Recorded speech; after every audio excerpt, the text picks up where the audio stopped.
नमस्कार, आप देख रहे हैं सूर्या समाचार। मैं हूं आपके साथ समीका राठौर। मुख्यमंत्री योगी आदित्यनाथ का आज आगरा दौरा है। भीमनगरी महोत्सव का उद्घाटन करेंगे। पर्यटन और संस्कृति मंत्री भी साथ में मौजूद रहेंगे।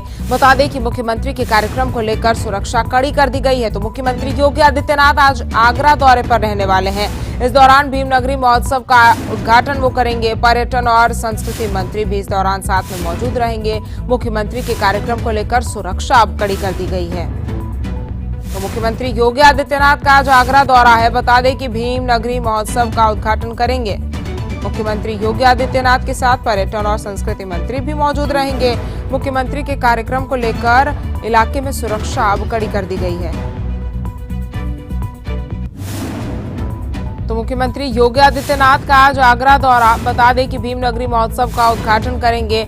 इस दौरान पर्यटन और संस्कृति मंत्री भी साथ में मौजूद रहेंगे और मुख्यमंत्री के कार्यक्रम को लेकर सुरक्षा जो है वो कड़ी कर दी गई है। तो आज आगरा दौरे पर मुख्यमंत्री योगी आदित्यनाथ, बता दें आपको कि आगरा में भीम नगरी महोत्सव का उद्घाटन मुख्यमंत्री करेंगे। पर्यटन और संस्कृति मंत्री भी इस दौरान साथ में मौजूद रहेंगे और मुख्यमंत्री के कार्यक्रम को लेकर अब सुरक्षा भी इलाके में कड़ी कर दी गई है।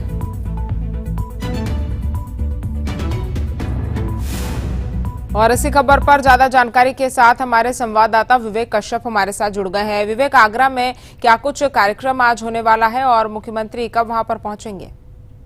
जी बिल्कुल, आपको बता दें कि उत्तर प्रदेश मुख्यमंत्री योगी आदित्यनाथ आज शाम को 6 बजे आगरा पहुंचेंगे और साथ ही भीम नगरी महोत्सव का उद्घाटन करेंगे। आपको बता दें, आवास विकास कॉलोनी सेक्टर 11 में के मैदान में यह कार्यक्रम आयोजित किया गया है, जिसमें मुख्यमंत्री योगी आदित्यनाथ इसका उद्घाटन करेंगे। वहीं पर्यटन मंत्री जयवीर सिंह और समाज कल्याण और संस्कृति मंत्री रहेंगे। तो कहीं ना कहीं जो ये पूरा कार्यक्रम है उसको लेकर तमाम जो प्रभारी है उन्होंने पूरी व्यवस्था कर ली है, चाहे वो सुरक्षा की व्यवस्था हो या फिर जो 3 दिन का ये कार्यक्रम चलेगा, क्योंकि 15 से लेकर 17 तारीख तक ये कार्यक्रम रहेगा। ऐसे में जो तमाम जो रूट डाइवर्जन है वो किए गए। जब मुख्यमंत्री योगी आदित्यनाथ आज पहुंचेंगे तो उसको लेकर भी तमाम जो सड़क सुरक्षा है उसको भी पुख्ता इंतजाम किए गए हैं और साथ ही जहां पर आज ये उद्घाटन होना है सेक्टर 11 में आवास विकास कॉलोनी में, वहां पर भी तमाम तरह के जो पुख्ता इंतजाम है वो किए गए। ऐसे में आपको बता दें कि आज उद्घाटन करेंगे भीम नगरी महोत्सव का और कल साथ ही जब भीम तरीके से बौद्ध समाज तरीके से सामूहिक विवाह किए जाएंगे और 17 तारीख को इसका समापन किया जाएगा और 2026 में आगरा को भीम नगरी के नाम से घोषित कर दिया जाएगा। तो कहीं ना कहीं इस तरह का पूरा कार्यक्रम का शेड्यूल तय किया गया है कि शाम को 6 बजे मुख्यमंत्री योगी आदित्यनाथ हेलीकॉप्टर से पहुंचेंगे आगरा। उसके बाद अपने काफिले के साथ उद्घाटन स्थल पर पहुंचेंगे, जहां पर लगभग 2 घंटे मुख्यमंत्री योगी आदित्यनाथ आगरा में रहेंगे और लोगों से मुलाकात भी करेंगे, संबोधित भी करेंगे लोगों को और साथ ही महोत्सव का उद्घाटन करेंगे। तो कहीं ना कहीं आज आगरा के लिए बड़ा दिन है और साथ ही क्योंकि कल डॉक्टर भीमराव अम्बेडकर साहब की जयंती भी मनाई गई है, तो कहीं ना कहीं उसको लेकर आज जो भीम महोत्सव है उसका उद्घाटन किया जाएगा। जी ठीक है विवेक, तमाम जानकारी हम तक पहुंचाने के लिए बहुत बहुत शुक्रिया आपका।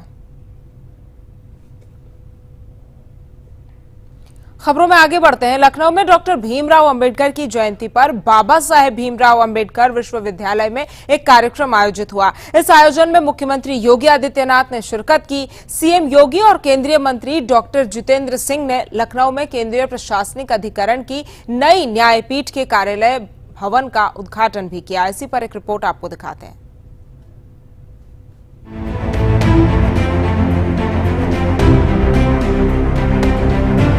लखनऊ के भीमराव अंबेडकर विश्वविद्यालय में बाबा साहेब की 134वीं जयंती धूमधाम से मनाई गई। इस अवसर पर आयोजित कार्यक्रम में मुख्यमंत्री योगी आदित्यनाथ ने मुख्य अतिथि के तौर पर हिस्सा लिया। उन्होंने छात्रों को संबोधित करते हुए बाबा साहेब की शिक्षा, समानता और सामाजिक न्याय के विचारों को अपनाने का आह्वान किया। सीएम ने कहा कि बाबा साहेब का जीवन हर किसी के लिए प्रेरणा है और उनकी सरकार उनके सपनों को साकार करने के लिए प्रतिबद्ध है। इस दिन लखनऊ में एक और महत्वपूर्ण आयोजन हुआ। मुख्यमंत्री योगी और केंद्रीय मंत्री डॉक्टर जितेंद्र सिंह ने केंद्रीय प्रशासनिक अधिकरण की लखनऊ न्यायपीठ के और केंद्रीय मंत्री डॉक्टर जितेंद्र सिंह ने केंद्रीय प्रशासनिक अधिकरण की लखनऊ न्यायपीठ के नव निर्मित कार्यालय भवन का उद्घाटन किया। ये आधुनिक भवन सरकारी कर्मचारियों के प्रशासनिक मामलों के त्वरित निपटारे में अहम भूमिका निभाएगा। और लखनऊ हमारा एक प्रारंभिक केंद्र रहा है क्या कि इलाहाबाद में तो हाई कोर्ट अंग्रेजों के ज़माने में थी और कैट का बेंच वहाँ पर 2085 में ट्राइब्यूनल बनने के साथ साथ ही बन गया और उस इलाहाबाद बेंच का सर्किट बेंच लखनऊ में सन 1987 में बना। लेकिन उसके बाद का घटनाक्रम देखें तो लगभग 21 बरस लग गए उस सर्किट बेंच को फुल फ्लेज बेंच बनने। कि उनके साथ किसी स्तर पर न्याय नहीं हो पाया है, उनके लिए प्लेटफॉर्म देना और उस प्लेटफॉर्म के माध्यम से उन्हें समयबद्ध न्याय प्रदान करने का रहा है। लेकिन आप अनुमान कर सकते हैं कि वो फुल बेंच हो या सर्किट बेंच, अगर उनके पास स्वयं ही संसाधन नहीं है तो वह दूसरों को न्याय प्रदान करने के लिए कितने एग्रेसिव तरीके से अपने कार्य को आगे बढ़ा पाएंगे, इसकी सहज कल्पना की जा सकती है। और आज यहां पर जिन 16 जनपदों के केंद्रीय कार्मिकों के लिए कैट की व्यवस्था यहां पर दी गई है, इतना शानदार भवन आज बनकर के तैयार हो रहा है और बनकर के समर्पित हुआ है।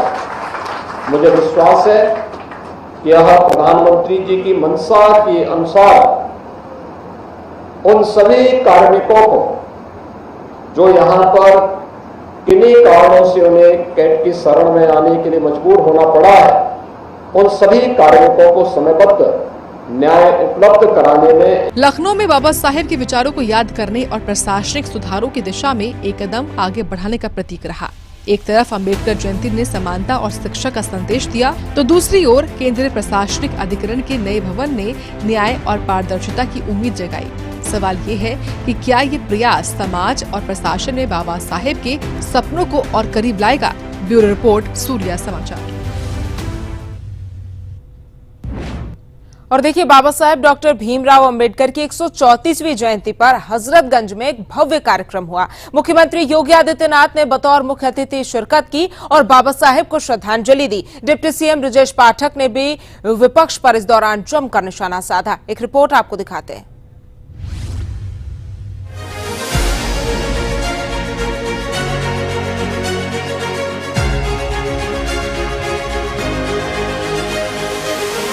बाबा साहब की 134वीं जयंती पर लखनऊ में एक भव्य कार्यक्रम हुआ। मुख्यमंत्री योगी आदित्यनाथ ने बाबा साहेब की प्रतिमा पर पुष्प अर्पित किए और उनके योगदानों को याद किया। उनके साथ डिप्टी सीएम ब्रजेश पाठक, कई मंत्री और कार्यकर्ता मौजूद थे। इस दौरान सीएम योगी ने कहा कि उनकी सरकार ने बाबा साहेब के सपनों को साकार करने के लिए काम किया है। पिछड़ों और दलितों को जमीन का पट्टा और आवास की सुविधा दिलाने का काम किया। भाइयों, उत्तर प्रदेश ने अब तक 1 करोड़ गरीब और दलित परिवारों को जहां पे उसका आवास है वहां का पीएम स्वामित्व योजना के अंतर्गत उसकी घरौनी भी उसको उपलब्ध करवा दी है कि आपको अब कोई उजाड़ नहीं सकता है। उसका पक्का मकान वहां पे बन सकता है और 56 लाख गरीबों को अब तक हम आवास की सुविधा पर उपलब्ध भी करवा चुके हैं।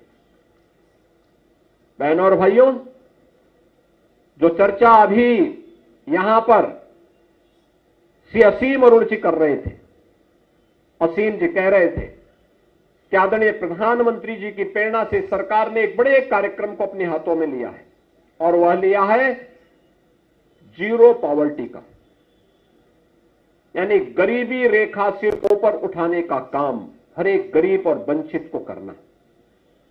पिछले 8 वर्ष में सरकार ने कुछ किए, जैसे मुसहर जाति के लोगों के लिए, बनटांगिया के लिए, थारू के लिए, सहरिया के लिए, बुक्सा के लिए, चेरो के लिए, गोड़ के लिए, कोल के लिए, इन सभी को पूरी तरीके से सिचुएट करने का काम।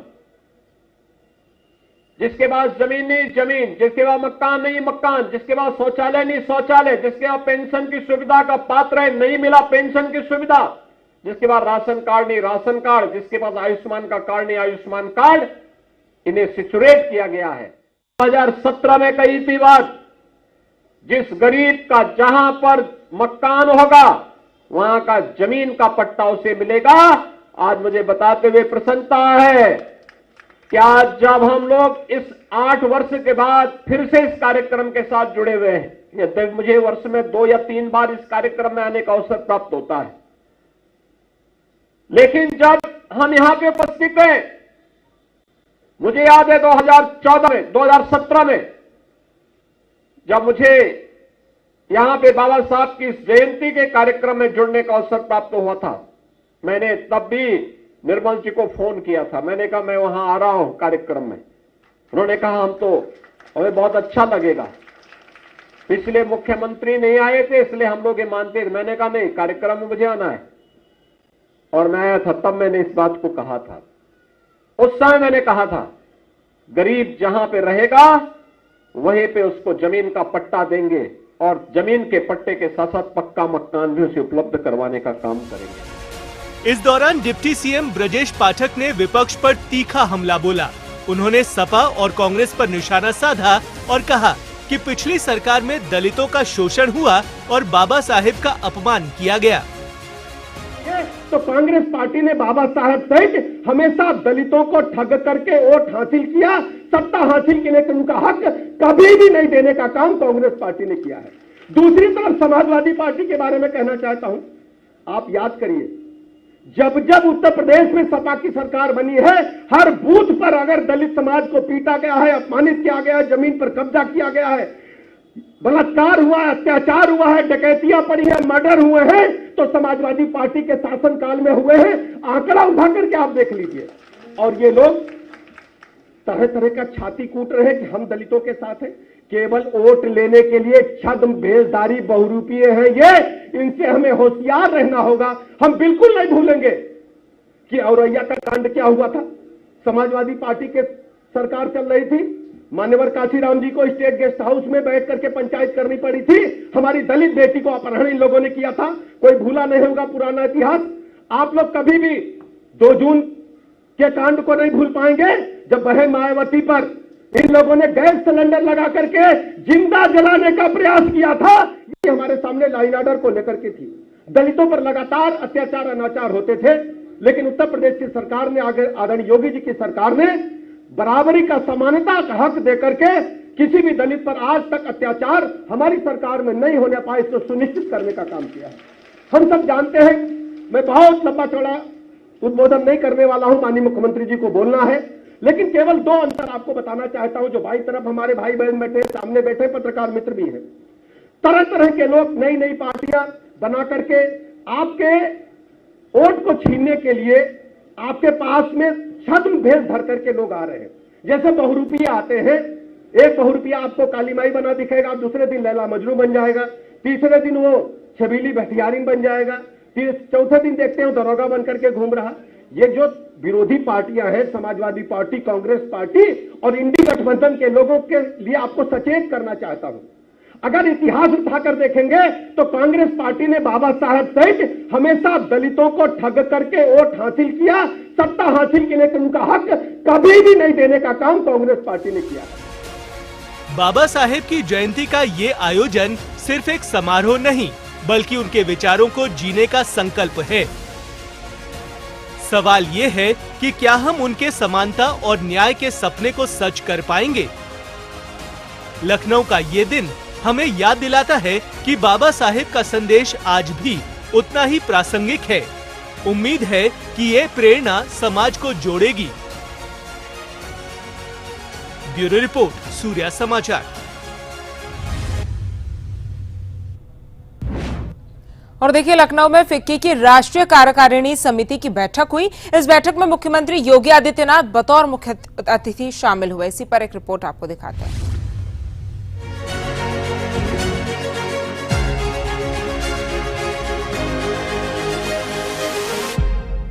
लखनऊ में फिक्की की राष्ट्रीय कार्यकारी समिति की बैठक हुई। इस बैठक में मुख्यमंत्री योगी आदित्यनाथ बतौर मुख्य अतिथि शामिल हुए।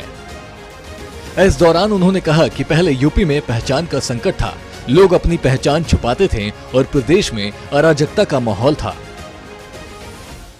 कि उत्तर प्रदेश ने प्रत्येक क्षेत्र में आज कदम बढ़ाना प्रारंभ किया है और लोगों को लगता है कि डबल इंजन की सरकार ने उनके जीवन को परिवर्तन करने की दिशा में जो कदम बढ़ाए हैं वे सार्थक है। क्या इंफ्रास्ट्रक्चर का हो, क्या वेलफेयर का हो, क्या प्रदेश के अंदर अन्नदाता किसानों का हो, क्या गरीब कल्याणकारी योजनाओं को लेकर के हर एक क्षेत्र में सरकार के द्वारा बढ़ाए गए कदम आज उत्तर प्रदेश के समग्र विकास के रूप में हम सबके सामने देखने को मिल रहे हैं। कोई सोचता था उत्तर प्रदेश के सामने पहचान का संकट था, नौजवानों के सामने, यहां का किसान हो या उद्यमी, यहां का नौजवान हो या यहां का एक सामान्य नागरिक, वह उत्तर प्रदेश के बाहर जाकर के अपनी पहचान छुपाने के लिए मजबूर होता था। और पहली बार नहीं गए होंगे, 2017 के पहले के कुंभ में भी गए होंगे, 2017 के बाद के कुंभ में भी और महाकुंभ में भी आप लोग आए होंगे। एक परिवर्तन दिखा होगा। 2017 के पहले के कुंभ में जिस प्रकार की गंदगी दिखाई देती थी, अव्यवस्था दिखाई देती थी, भगदड़ के से दृश्य होते थे, अराजकता का सा दृश्य दिखाई देता था। यह दृश्य केवल कुंभ का नहीं होता था, पूरे उत्तर प्रदेश का होता था। और 2017 के बाद 19 और 25 के कुंभ और महाकुंभ के दर्शन आपने किए होंगे, आप गए होंगे, उसके साक्षी बने होंगे। जो स्वच्छता, जो सुरक्षा, जो सुव्यवस्था का एहसास आपको वहां पर देखने को मिला होगा, यही आज उत्तर प्रदेश के अंदर भी आप सबको सर्वत्र देखने को मिल रहा है। यही दृश्य है। हमारी जो पॉलिसी बनी है उसी आधार पर बनी हुई है। सीएम योगी ने आगे कहा कि अब यूपी पूरी तरह से सुरक्षित है, अब कहीं दंगा या अराजकता नहीं दिखती। प्रदेश में बेटी और व्यापारी सभी सुरक्षित हैं। उनकी सरकार ने सुरक्षा का बेहतर वातावरण तैयार किया है। कहीं गंदगी नहीं दिखती होगी, अव्यवस्था नहीं दिखती होगी, अराजकता नहीं दिखती होगी, दंगा नहीं दिखता होगा, अनावश्यक शोरगुल नहीं दिखता होगा।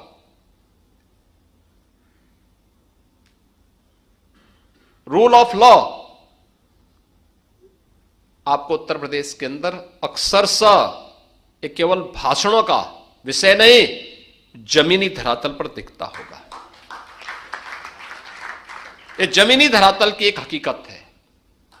कोई सोचता था अनावश्यक धर्मस्थलों से माइक की आवाजें बंद हो जाएं? हां, सबसे ज्यादा माइक थे यूपी में, हमने सभी उतार दिए हैं। आज यहां पे नहीं होती है। पर्व और त्योहार के अवसर पर सड़कें जाम होती थीं और प्रतिस्पर्धा फिर विकास के लिए नहीं होती थी। एक पक्ष कहता था धर्मस्थल के अंदर जगह है, वो कहता नहीं मैं तो सड़क पे ही करूंगा। हमने कहा सड़क चलने के लिए है, और अगर सड़क पे ज्यादा देर खड़े रहोगे, जाम करोगे तो हर्जाना भी भुगतना पड़ेगा। फिर उधर ये लोग करते थे तो दूसरी तरफ भी लोग आते थे, कहते थे साहब अब हम तो भी हनुमान चालीसा चौराहे पे करेंगे। हम उनको समझाते थे अरे मंदिर का ये जगह है। लोग कहते थे नहीं, जब वो कर रहे हैं तो हम भी करेंगे। हमने कहा नहीं कि किसी को भी नहीं करने देंगे। आज आप देखते होंगे कॉमन मैन को समस्या नहीं, बेटी भी सुरक्षित हुई तो व्यापारी भी सुरक्षित हुआ है। यह तब जब सुरक्षा का एक बेहतर वातावरण दिया गया। लेकिन बेहतर वातावरण देने के लिए अचानक सरकार कदम नहीं बढ़ा सकती।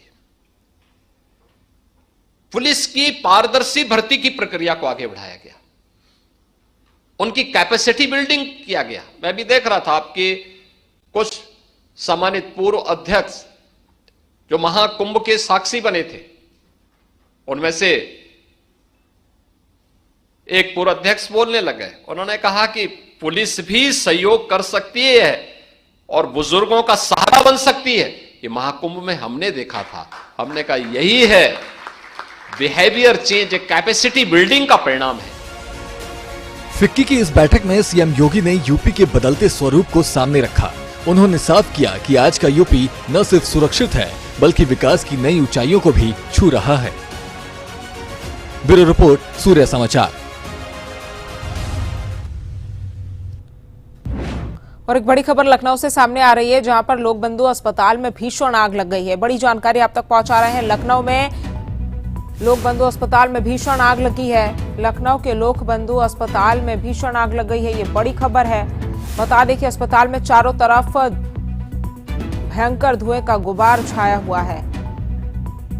तस्वीरें भी देखिए, लखनऊ के लोक बंधु अस्पताल में भीषण आग लगी है। मरीजों को बाहर स्ट्रेचर पर लाया जा रहा है। अस्पताल में चारों तरफ भयंकर धुएं का गुबार छाया। तस्वीरें आपको दिखा रहे हैं किस तरह से शीशों को तोड़ा गया। लोगों को और मरीजों को बाहर निकालने के लिए अफरा तफरी मच गई। सभी मरीजों को बाहर निकाल दिया गया है। आप देखिए कितनी भीषण ये आग लगी। बताया जा रहा है कि शॉर्ट सर्किट से हादसा हुआ है।